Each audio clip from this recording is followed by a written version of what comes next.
నమస్తే welcome to Suman TV. ప్రస్తుతం మనం బాలాపూర్లో ఉన్న చవన్ హాస్పిటల్స్లో ఉన్నాము. ఎస్పెషల్లీ ఇక్కడ క్యాన్సర్కి సంబంధించి మంచి ట్రీట్మెంట్ అవైలబుల్గా ఉంది.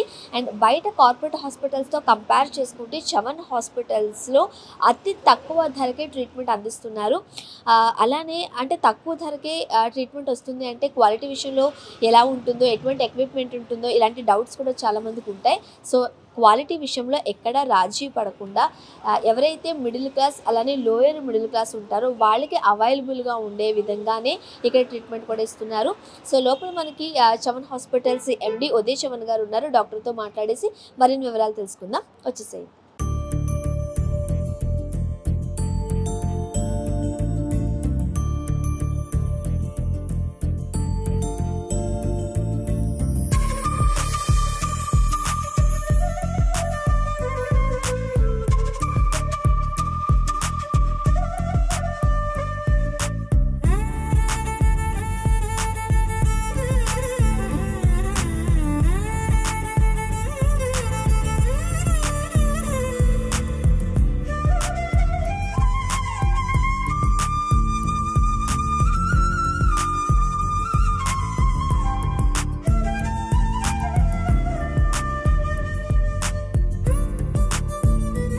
నమస్తే డాక్టర్.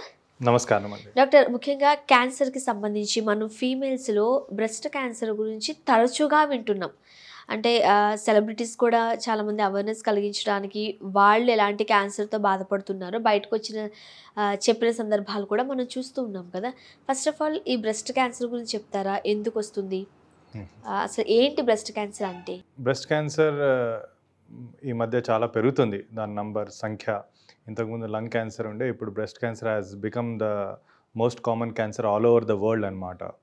అండ్ వెస్ట్రన్ కంట్రీస్లో కూడా చాలా ఎక్కువ నంబర్ ఉంది. అండ్ మన ఇండియాలో కూడా బ్రెస్ట్ అండ్ సర్వైకల్ క్యాన్సర్ అంటే గర్భసంచి ముఖ ద్వారం క్యాన్సర్ ప్యారలల్లో ఉండే, ఇప్పుడు ఇండియాలో కూడా బ్రెస్ట్ క్యాన్సర్ సంఖ్య పెరిగిపోయింది ఇప్పుడు ఉమెన్స్లో.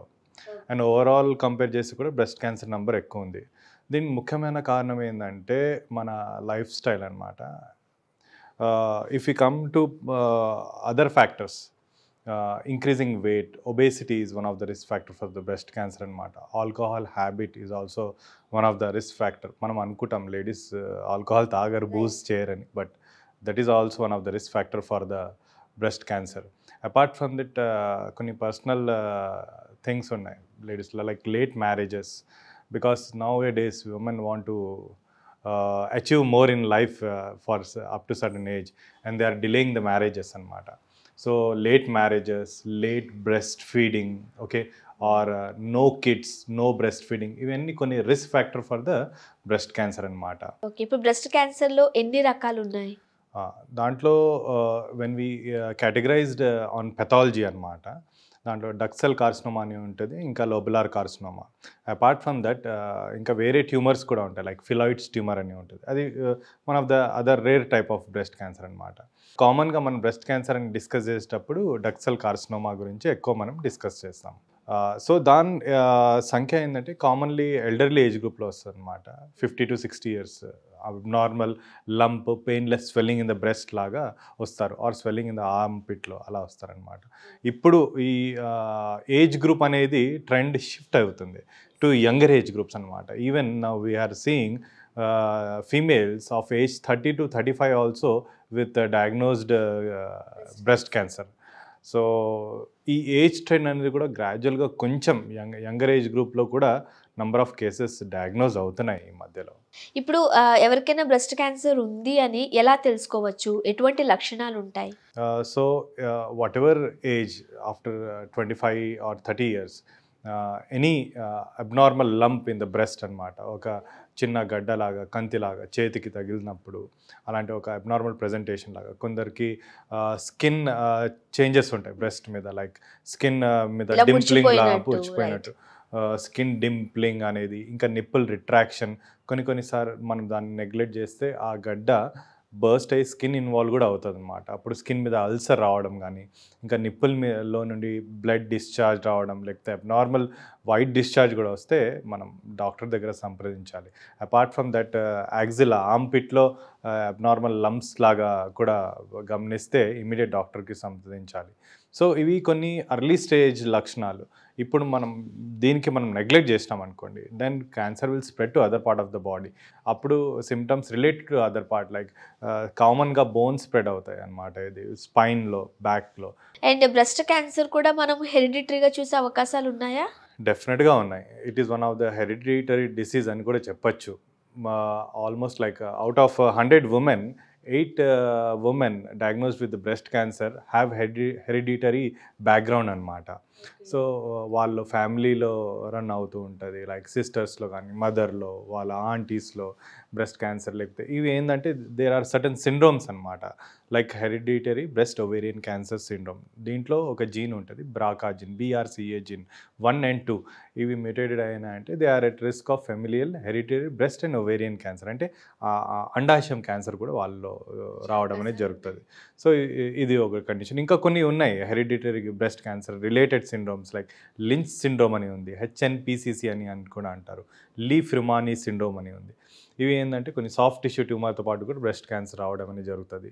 So any history of any cancer, మనం బ్రెస్ట్ క్యాన్సరే కాదు, వేరే క్యాన్సర్ లైక్ గర్భసంచి క్యాన్సర్ ఆర్ అండాశయం క్యాన్సర్, లేకపోతే పెద్ద పేగు క్యాన్సర్ ఫ్యామిలీలో రన్ అయితే, and more to that cancer diagnosed in early age group, అలాంటప్పుడు ఈ hereditary risk of the breast cancer ఉంది అని మనం అనుకోవాలి.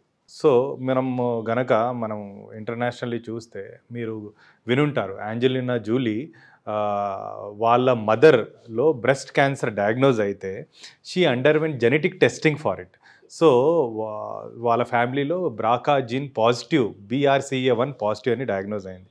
సో తనకు తెలిసింది she is at risk of getting breast cancer. 70 to 80% chance ఉంది ఫ్యూచర్లో యాంజెలినా జూలీకి బ్రెస్ట్ క్యాన్సర్ వచ్చే ఛాన్స్ ఉందని తెలిసిన తర్వాత she underwent prophylactic breast surgery. అంటే జనరల్గా క్యాన్సర్ వచ్చిన తర్వాత కూడా జనాలు సర్జరీ చేసుకోవాలని చెప్తే దాన్ని భయపడతారు, but she has moved 1 step ahead. Cancer లేదు బట్ రిస్క్ ఉంది ఫ్యూచర్లో అని సర్జరీ చేయించుకుంది. చూడండి వాళ్ళ థాట్ అండ్ వాళ్ళ థింకింగ్ చూడండి. దే ఆర్ అంటే ప్రివెన్షన్ గురించి ఒక నెక్స్ట్ లెవెల్, ఒక మనం చెప్పచ్చు ఇది హిస్టరీలో one of the big milestone in field of oncology అని చెప్పచ్చు. What is this breast cancer prevention surgery? దీంట్లో ఏం చేస్తారంటే బ్రెస్ట్ టిష్యూ కంప్లీట్గా రిమూవ్ చేసేస్తారు, స్కిన్ స్పేర్ చేసి, అండ్ లోపల బ్రెస్ట్ రికన్స్ట్రక్షన్ చేస్తారనమాట. సో ఎక్స్టర్నల్గా ఏం ఏర్పడదు, but breast glandular tissue complete remove చేస్తారు. దీన్ని సబ్క్యూటేనియస్ మాస్టెక్టమీ అంటారు. So these are prophylactic breast surgeries that prevent the risk of breast cancer to about 99% అనమాట. సో మరి మన దగ్గర ఆ ట్రీట్మెంట్ అవైలబుల్గా ఉందండి? డెఫినెట్గా ఉంది, all over India. It's not a very difficult surgery అని ఏం కాదు, it's just simple as other surgery. But పీపుల్కి అవగాహన లేదు అండ్ ఒక భయం కూడా ఉంది. వై టు గెట్ సర్జరీ అనెసరీ, ఒక రిస్క్ ఉంది ఫ్యూచర్లో రావచ్చని దాని మీద ఎందుకు సర్జరీ చేసుకోవడం, మేబీ రావచ్చు రాకపోవచ్చు కాబట్టి వచ్చిన తర్వాత చూసుకుందాం అన్నట్టు ఉన్నారు. అండ్ బేసికలీ దీనికి జెనెటిక్ టెస్టింగ్ చేస్తారనమాట. అంటే family history of breast cancer ఉంటే more than 2 members first degree relative ఒకవేళ బ్రెస్ట్ క్యాన్సర్ కానీ ఓవేరియన్ క్యాన్సర్తో డయాగ్నోజ్ అయితే వాళ్ళు జెనెటిక్ టెస్టింగ్ జనరల్గా మేము అడ్వైస్ చేస్తాము. సో ఒకవేళ వాళ్ళలో ఈ టెస్ట్ పాజిటివ్ వస్తే they are eligible candidate for this surgery అనమాట. యాక్చువల్గా కొన్ని లక్షణాలు ఉంటాయని మీరు చెప్పారు, ఆ లక్షణాలతో మీ దగ్గరకు వచ్చినప్పుడు ఎట్లా డయాగ్నోస్ చేస్తారండి? ఎటువంటి టెస్ట్లు అవసరం అవుతుంది అండ్ ఎన్ని డేస్ పడుతుంది మనకి? ఫస్ట్ మేము ఏం చేస్తామంటే క్లినికల్ ఎగ్జామినేషన్ చేస్తాము.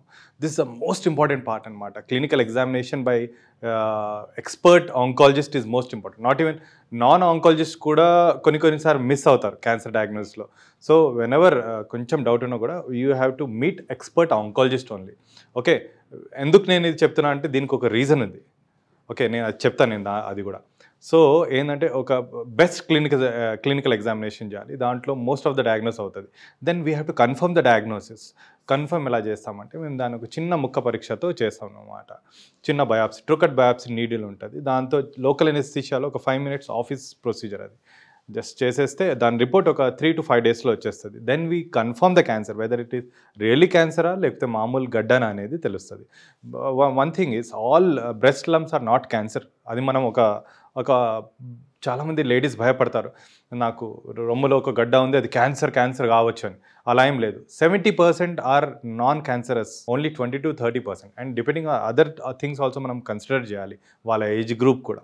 So 70% of the cancers are lumps are non cancerous, but still we have to evaluate so that we may be in the 30%.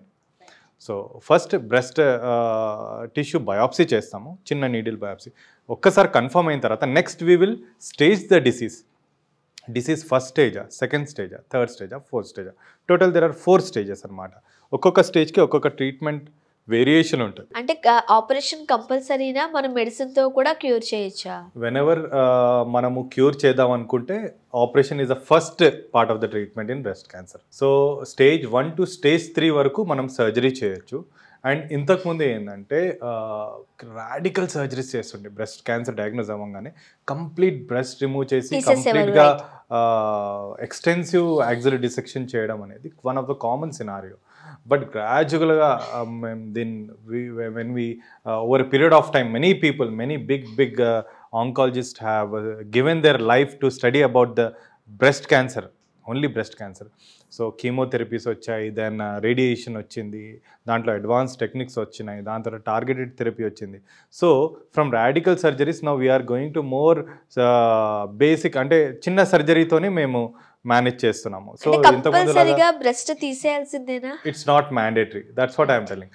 Early stage చిన్న ట్యూమర్ ఉందనుకోండి, less than 2 centimeters లేకపోతే 3 centimeters ఉన్నా కూడా well circumscribed ఉంది, then మనము పేషెంట్కి first breast conservation surgery, అంటే only wide excision చేసి ఆంపిట్లో సెంటినల్ నోడ్ బయాప్సీ చేసి ఆ నోడ్ పాజిటివ్ ఉంటేనే యాక్సిలరీ డిసెక్షన్ చేస్తాం.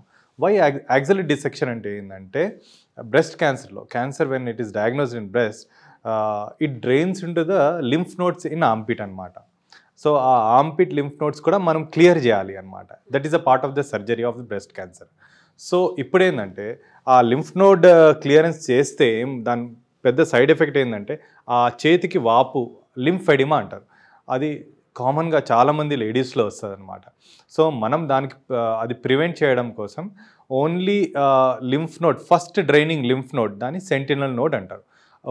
ఆ నోడ్ మేము తీసి దానికి పరిశీలిస్తాము ఆన్ టేబుల్ డ్యూరింగ్ సర్జరీ. ఒకవేళ అది పాజిటివ్ ఉంటేనే will do complete axillary node dissection, ఒకవేళ ఇది నెగిటివ్ ఉంటే వీ విల్ లీవ్ ఇట్. అయితే ఒక్కసారి ట్రీట్మెంట్ అంతా అయిపోయిన తర్వాత మళ్ళీ వచ్చే అవకాశాలు కూడా కొంతమందిలో ఉంటాయి అని వింటాం. సో మరి అంటే ట్రీట్మెంట్ అయిన తర్వాత కూడా రిపీట్ అయ్యే అవకాశం ఉందా? సో అంటే ఫస్ట్ నేను ఇంకా ట్రీట్మెంట్ది 10% చెప్పాను, ఇంకా చాలా ఉంది. So surgery is not it self is a treatment, okay. దాని తర్వాత we have to give compulsory chemotherapy. But chemotherapy is it necessary to all people? No. There are very less category of patient. Ante when the tumor size is less than 1 centimeter, వాళ్ళు మనం chemotherapy avoid చేయొచ్చు. But మన దగ్గర patient వచ్చేది doctor దగ్గర చేతికి తగిలినప్పుడే వస్తారు. చేతికి ఎప్పుడు తగులుతుంది? ఎప్పుడు మినిమం సైజ్ 2 centimeters కంటే పెద్దగా అయినప్పుడే చేతికి తగులుతుంది. బట్ వెస్ట్రన్ కంట్రీస్లో ఎలా స్క్రీనింగ్ టెస్ట్ చేస్తారు, వాళ్ళకి చేతికి తగలక ముందే వాళ్ళు డాక్టర్ దగ్గర వచ్చేస్తారు. సో ఈవెన్ 0.5 centimeter ఉన్న సైజ్ ఆఫ్ బ్రెస్ట్ క్యాన్సర్ కూడా వాళ్ళు డయాగ్నోస్ చేస్తారు. సో వాళ్ళలో మనం కీమోథెరపీ అవాయిడ్ చేయొచ్చు. కానీ మన దగ్గర 2 centimeters కంటే ఎక్కువ సైజ్ ఉన్నప్పుడు most of the patient will need chemotherapy. And ఇప్పుడు ఏంటంటే ఆంకోటైప్ డిఎక్స్ అని కొన్ని టెస్ట్లు ఉన్నాయి, అది కొన్ని కేటగిరీస్ ఆఫ్ ద పేషెంట్లో మనం చేస్తాం. But the cost of the test is only more than the cost of the entire chemotherapy schedule for the patient. So కష్టం కదా మరి. సో దాని కాస్ట్ ఒక 2 lakhs వరకు ఉంటుంది. పేషెంట్ మొత్తం కీమోథెరపీ 1,20,000 అయిపోతుంది. సో పేషెంట్ ఏమనుకుంటారంటే అది నేను 2 lakhs టెస్ట్ చేయించుకొని కీమోథెరపీ అవాయిడ్ చేయాలా లేదా ఒక కన్ఫ్యూజన్లో ఉండిపోతాను, దానిలో మొత్తం కీమోథెరపీ తీసుకుంటాను. So they opt for chemotherapy. So chemotherapy అయిన తర్వాత కొందరిలో లింఫ్ నోడ్ పాజిటివ్ ఉన్న వాళ్ళలో రేడియేషన్ కూడా ఇస్తాం మేము. That is the third part of the treatment. Fourth, మనము ఐహెచ్సి టెస్టింగ్ అనేది ఒకటి చేస్తాం బ్రెస్ట్ క్యాన్సర్ టిష్యూలో ఆఫ్టర్ సర్జరీ. దాంట్లో హార్మోన్ రిసెప్టార్స్ చూస్తాం అండ్ HER2 రిసెప్టార్స్ చూస్తాం. హార్మోన్ రిసెప్టార్స్ పాజిటివ్ ఉంటే హార్మోనల్ థెరపీ ఒక 5 to 10 years ఇస్తాం. 5 to 10 years. అది ఒక చిన్న టాబ్లెట్ ఉంటుంది, just like sugar BP pills లాగా ఉంటుంది, దాంతో పెద్ద సైడ్ ఎఫెక్ట్స్ ఏమి ఉండదు. బట్ అది హార్మోన్ రిసెప్టార్స్ పాజిటివ్ ఉంటే అది that is a good news for the patient because recurrence chances చాలా తక్కువ ఉంటుంది. అంటే మాక్సిమం ఈ ట్రీట్మెంట్ ఏదైతే ఉంటుందో ఈ కీమోలో కావచ్చు లేకపోతే ఈ రేడియన్ దాంట్లో హెయిర్ ఊడిపోతుంది, సో ఎంత స్టౌట్ గా ఉన్న వాళ్ళు కూడా ఇట్లా అయిపోతూ ఉంటారు. సో అవి చూసి ఎక్కువ భయపడతాం. అంటే ట్రీట్మెంట్ టైంలో ఎటువంటి సైడ్ ఎఫెక్ట్స్ వచ్చే అవకాశాలు ఉంటాయి మరి? యాక్చువల్లీ ఏంటంటే ట్రీట్మెంట్ గురించి కీమోథెరపీ సైడ్ ఎఫెక్ట్స్ గురించి ఎక్కువ ఆలోచిస్తారు జనాలు. అంటే హెయిర్ ఊడిపోతుంటే ఒక టెన్షన్ అవుతుంది కదా డాక్టర్. హెయిర్ ఇంపార్టెంటా లైఫ్ ఇంపార్టెంటా? లైఫే important obviously. Temporary hair loss ఇంపార్టెంటా లేకపోతే పర్మనెంట్ లైఫ్ పొందడం ఇంపార్టెంటా? అంటే టెంపరీగానే మన హెయిర్ ఊడుతుంది, అబ్సల్యూట్లీ. తర్వాత మళ్ళీ వచ్చేస్తుందా? Definitely over after 3 months to 6 months again మళ్ళీ హెయిర్స్ రావడం అనేది జరుగుతుంది. కొంచెం థిన్గా ఉంటుంది హెయిర్స్, మళ్ళీ గ్రాడ్యువల్గా థిక్ అయిపోతాయి. 1 year వరకు patient will be absolutely like what she was before అనమాట ఆఫ్టర్ 1 year. సో టెన్షన్ పడాల్సిన అవసరం లేదు, ఏం అవసరం లేదు, అన్ని టెంపరీ సైడ్ ఎఫెక్ట్స్. బట్ దౌర్భాగ్యం ఏంటంటే 2 out of 10 patients will go out of the treatment and they land up in trouble అన్నమాట. ఈ భయాలకి గురి. మీరు అన్నట్టు బీపీ షుగర్ మనం చెప్పుకుంటే కానీ తెలియదు, బట్ ఈ క్యాన్సర్ ట్రీట్మెంట్ కి వచ్చినప్పుడు మనం చెప్పక్కర్లేదు, మనం చూసిన వాళ్ళకి అర్థమైపోతుంది.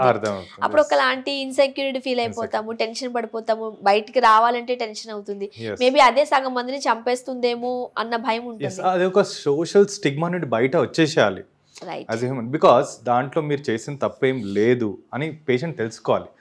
It's not their mistake, it has come by chance and there is treatment for it. ఈ ట్రీట్మెంట్ అంతా అయిన తర్వాత మళ్ళీ వచ్చే అవకాశం ఎంత వరకు ఉంది? That depends on the stage of the cancer అన్నమాట. అదే ఒకవేళ ఫస్ట్ స్టేజ్ క్యాన్సర్ ఉంది అనుకోండి, దాన్ని మేము ఏమంటామంటే 5 years సర్వైవల్ రేట్. సో ఇంకా దాన్ని బట్టి రికరెన్స్ కూడా మనకు తెలుస్తుంది. సో రికరెన్సెస్ వచ్చే ఛాన్సెస్ ఒక 10 to 15% ఉంటాయి స్టేజ్ 1లో. స్టేజ్ 2లో 20 to 30% ఛాన్సెస్ ఉంటాయి. స్టేజ్ 3లో అరౌండ్ 30 to 40% ఛాన్సెస్. అది స్టేజ్ 4 అనుకోండి, it's not curable disease. So దాంట్లో survival rate up to 20 to 25% ఉంటుంది. Still in stage 4 up to 5 years survival rate 20 to 25% ఉంటుంది. రైట్. సో ఎంత కొంచెం బ్యాడ్ న్యూస్ అయినప్పటికీ మన గుడ్ న్యూస్ కూడా ఉంది. సో అదే మనం ఇన్స్పైర్ గా తీసుకొని కాస్త మనకు మనం బూస్టప్ ఇచ్చుకున్నట్లయితే ఖచ్చితంగా సర్వైవ్ అయిపోతాం. I have many breast cancer stage 4 patients who have been getting treatment from past 2 to 3 years and they are leading their normal life. Right. And ఎలాంటి జాగ్రత్తలు తీసుకోవాలి డాక్టర్? అంటే ఇప్పుడు హెరిడిటరీగా వచ్చే ఛాన్సెస్ ఉన్నాయి కాబట్టి రాకుండా ఎలాంటి జాగ్రత్తలు తీసుకోవాలి? ఇన్ కేసు వచ్చేసింది అనుకోండి, ట్రీట్మెంట్ తర్వాత ఎంత జాగ్రత్తగా ఉండాలి? First thing you have to approach your doctor and discuss about the condition. How much is my risk of getting any cancer? ఏ ఏజ్లో మనం డాక్టర్ని కన్సల్ట్ కావాలంటారు? After 25 years. అంతే. ఎంతమంది 40s లో 50s లో చూసేవాళ్ళం. ఆఫ్టర్ 25 years బికాస్ మేము పాప్స్మేర్ టెస్ట్ అడ్వైజ్ చేస్తాం after 25 years. So every 3 years ఒకసారి పాప్స్మేర్ టెస్ట్ చేయాలి. ఒకవేళ if it is combined with HPV testing అప్పుడు 5 years ఒకసారి. So when we come to vague cancer అంటే నేను 25 years తర్వాత you go to expert doctor and ask him, depending upon your age and your work and your habits, he will advise the investigations what is needed for you. So everybody is unique in their work and their body. Breast cancer వస్తే ఎంత ఖర్చు అవుతుందో ఇది ఒక పెద్ద tension ఉంటుంది, right? Comparatively మీరు ఏం చెప్తారు? ఖర్చు గురించి మనం ఎక్కువ మాట్లాడద్దు పేషెంట్తో. I don't speak personal with the patient. వాళ్ళ అటెండర్స్కి అయితే first we have to explain about the condition. Patient ఫ్యామిలీని మోటివేట్ చేయాలి. వాళ్ళు క్రియేట్ చేసే ఎన్విరాన్మెంట్ మీద patient will continue the treatment. Okay. And మనము ఇంత అని అమౌంట్ చెప్పలేము, ఎందుకంటే that depends on the stage of the cancer diagnosis. And మనం ఒట్టి సర్జరీ అంటే సర్జరీ గురించి చెప్పగలను. కీమోథెరపీ అంటే there are many types of chemotherapies. ఏమేమి టైప్ ఆఫ్ కీమోథెరపీ దానికి ఒక కాస్ట్ ఉంటుంది అనమాట. టార్గెటెడ్ థెరపీది ఒక కాస్ట్ ఉంటుంది. But what I can say is the cancer treatment cost is also decreasing because when you come, I can tell you one example. Targeted therapy for trastuzumab breast cancer లో use చేస్తాము. అది దాని cost for 1 year, అది 1 year వరకు ఇవ్వాలి. అది దాని cost was like 7 to 8 lakhs few years back. Now it has decreased to less than 3 lakhs. So less than half అయిపోయింది. Right. Yes. సో అంటే కంపారిటివ్లీ ప్రైవేట్ హాస్పిటల్స్ బయట హాస్పిటల్స్ కన్నా Chyavana hospitals లో ఇంకొంచెం తక్కువ అని నేను ఇప్పుడు విన్నాను. ఓవరాల్ కాస్ట్ కూడా ఆల్ ఓవర్ వరల్డ్ తగ్గుతుంది, మన దగ్గర ఇంకా ఇంకా కొంచెం తగ్గుతుంది, ఇంకా రైట్. తగ్గుతుంది. Yes. క్యాన్సర్ పేషెంట్స్ కి గుడ్ న్యూస్ అనే చెప్పుకోవచ్చు. అంటే బయట ఉన్న ప్రైవేట్ హాస్పిటల్స్ కార్పొరేట్ హాస్పిటల్స్ లో ఎంతైతే అమౌంట్ ఉంటుందో చాలా మంది దాన్ని బేర్ చేయలేరు, రైట్. బట్ మీ దగ్గరకు వచ్చేసరికి చవన్ హాస్పిటల్స్ కి అతి తక్కువ ధరకనే చెప్పుకోవచ్చు. కంపారిటివ్లీ అతి తక్కువ ధరకే మీరు సర్వీసెస్ ఇస్తున్నారు, దట్టు క్వాలిటీ విషయంలో ఎక్కడా రాజీ పడకుండా, రైట్. ఎందుకంటే ఇప్పుడు Yes. కార్పొరేట్ హాస్పిటల్స్కి వెళ్ళామంటే అక్కడ హై ఎండ్ ఎక్విప్మెంట్ ఉండింది. మేము ఇది హాస్పిటల్ స్టార్ట్ చేసాము ఇన్ ఆగస్ట్ 2020లో. First it was basic setup hospital. గ్రాడ్యువల్గా we started acquiring good amount of equipments and we have a good ICU backup with 4 ventilators and ఒక డయాలసిస్ యూనిట్ కూడా ఉంది. మేము ఇక్కడ అన్ని క్యాన్సర్ సర్జరీస్ చేస్తాము, like breast cancer, radical cancer mastectomy, అన్ని cancer, almost అన్ని cancer, breast cancer, oral cancer చాలా కామన్గా చేస్తాం మేము. And apart from that soft tissue tumours, bone cancers and colonic cancers, దాంట్లో హెమికోలెక్టమీస్ చేస్తాము, ఏపీఆర్స్ చేస్తాము. And stomach cancer, most difficult stomach cancer కూడా చేసాం మేము last month. Old man 75 years with very cardiac problem. He was operated and he recovered so well. We do almost all cancer surgeries. And in technology wise now, మేము ఇప్పుడు minimal invasive కూడా we are opting for some cancers. Right. Thank you so much doctor. Breast cancer అంటే ఏంటి, ఎందుకు వస్తుంది and ఎన్ని రకాలుగా ఉంటుంది, ఎలా క్యూర్ చేయొచ్చు, దీంతో పాటు చవన్ హాస్పిటల్స్ సర్వీసెస్ గురించి కూడా మాట్లాడారు. థ్యాంక్ యూ వెరీ మచ్ అండి. Thank you.